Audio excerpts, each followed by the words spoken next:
Now, the health of North Korea's dictator and the control of that country's nuclear weapons is in serious question this morning. Kim Jong Un did not appear at a major public celebration last week. Now there is a report unconfirmed by CBS News that he had heart surgery and may be fighting for his life. Ramy Inocencio joins us from Tokyo. Ramy, what do we know for sure at this point? Good question. Good morning there.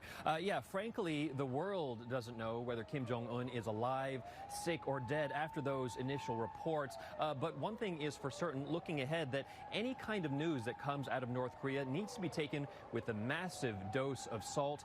One North Korea expert told me that it could be days, maybe even longer, to know any kind of truth out of the country.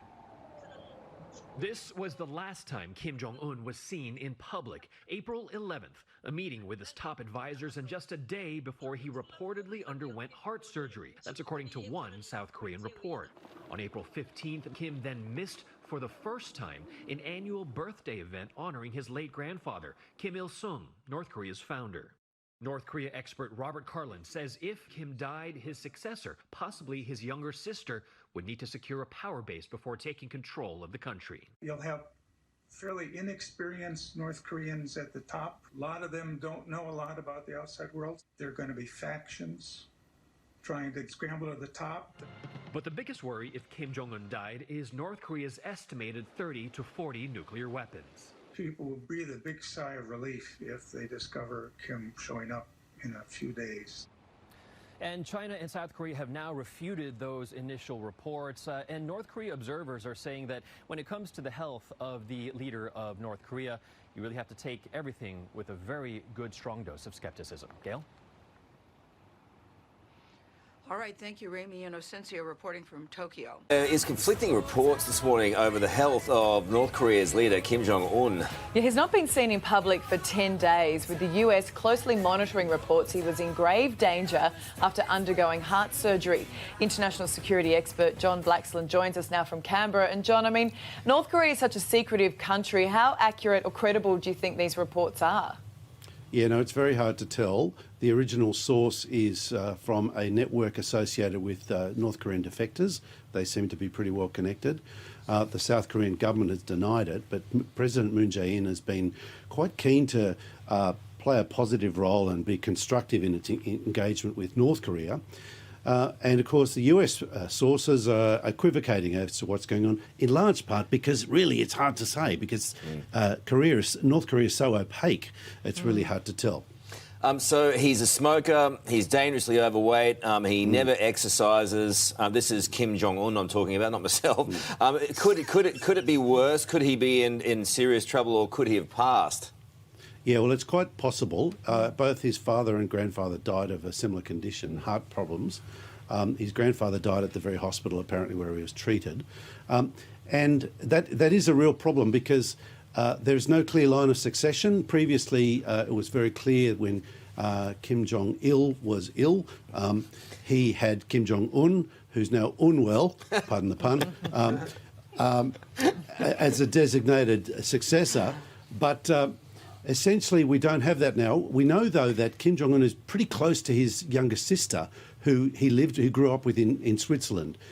She met him on visits to President Xi, with President Trump. She went to South Korea for the Winter Olympics a couple of years back. She's a mover and a shaker, no question at all. Very powerful, very influential. But North Korea is a patriarchal society, and the lineage has been patriarchal. It's been men only. It's a men-only club.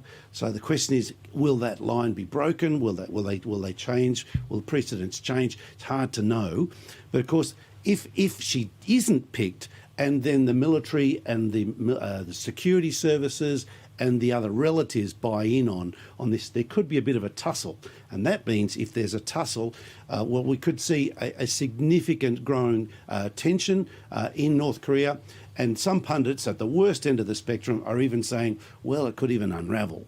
And of course, if it unravels, and I'm now stretching the story to the least plausible end of the possibility spectrum, but it's worth considering, there's the United Nations Command, which still exists and to which Australia is still committed.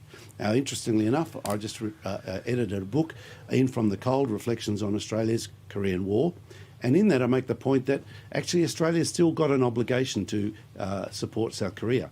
So while it's not likely, let's be clear about that, and we need to just seek some corroboration about exactly how unwell Kim Jong Un is.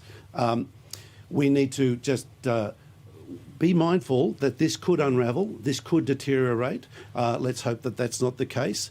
And, there's pundits, and we talked about this separately, the prospect of maybe Kim Jong-jo, his sister, taking over. Well, we need to be careful what we wish for there, because, of course, she is considered to be just as ruthless as he has been. So basically, if it's true, it's going to get really messy. John, thank you so much for your insight this morning. We really appreciate it.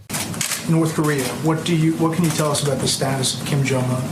Well, these are reports that came out, and we don't know. We don't know. I've had a very good relationship with him. I wouldn't, I can only say this: I wish him well, because if he is in the kind of condition that the reports say, that the news is saying, that would be that's a very serious condition, as you know. But I wish him well. We've had a good relationship. I've said it many times. If somebody else were in this position, we would have been right now at war with North Korea. And we're not at war, and we're nowhere close to war with North Korea. So I just have to say to Kim Jong-un, I wish him very, good luck.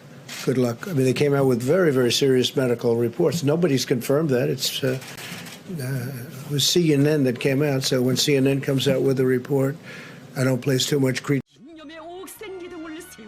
Well, you don't need to be a doctor to be able to see that he's extremely unhealthy. He is like 36 years old, but he seems to walk and breathe and move around like a very old person, much older than his years. So of course, we see him on North Korean official television, which is all highly edited and is all part of the propaganda of North Korea. But we got an exclusive glimpse into his health and his real situation when he came out in 2018 for all of these summits, when the footage was broadcast everywhere. And at that time, doctors tried to assess and to glean as much information as they could about his health. So, for example, they counted how many breaths per minute he was doing, and they concluded, yes, that he was either very nervous or he was really struggling to breathe and had lung problems. He's clearly a very heavy smoker. His own wife has joked about how she can't get him to give up smoking.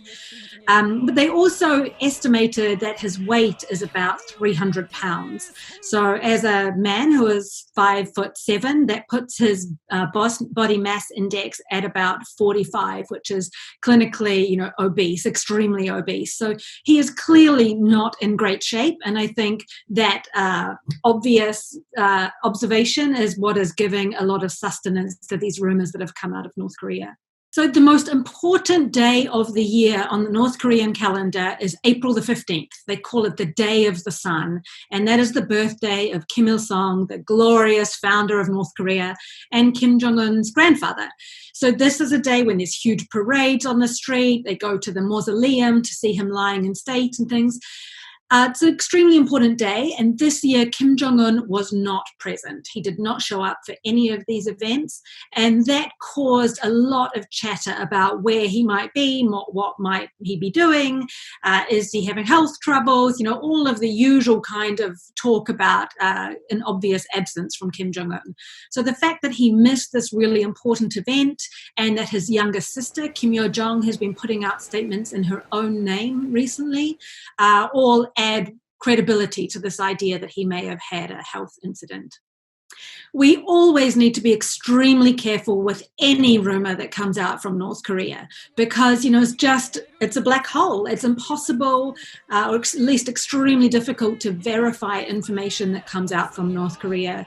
And all of the recent rumors about other, purges of people or events that have taken place in North Korea, they've been confirmed by North Korea themselves eventually. That's really the only way to find out for sure what has happened.